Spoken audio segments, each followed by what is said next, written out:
Yo, what's up mga haters? Meron naman tayong bagong showcase sa inyo na taillight. So, this one is Ford Ranger Next Gen version 3 taillight. So, ang mga fit na model dito is from 2023 to 2025 model up to bagong model. Siyempre, yung mga lalabas pa, fit po ito. So, dalawang variant lang po ni Ford Ranger ang hindi siya papasok. Si Ranger Wild Track 4x4 at si Ford Raptor po.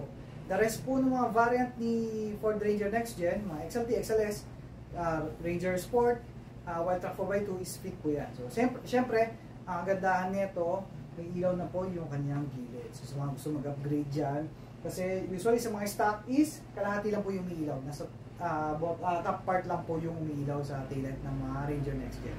So, siyempre, same function pa rin po.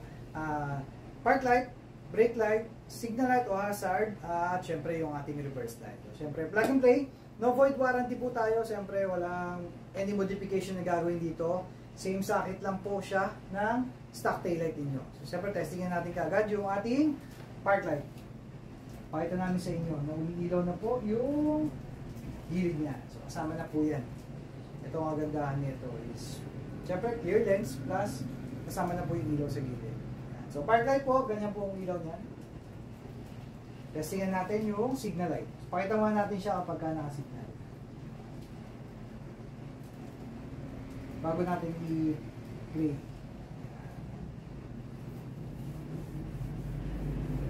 Signal light po.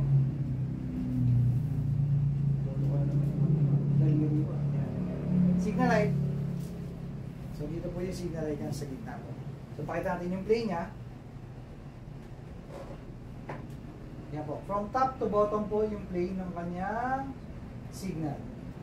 Signal light or hazard yan po. Okay, so, pakita natin ngayon yung reverse. Yung reverse light naman po is nasa ilalim po. Yan, nandito po siya. Reverse light. Siyempre yung last, yung ating brake light. Dapat matesting natin to. So, once nag-order naman po kayo, is nagsisend kami ng video. Tinesting namin yung unit niyo. So, yan po yung brake light, sorry. Siyempre, open pa rin po yung gilid. Plus, kasama na po yung ilaw sa taas.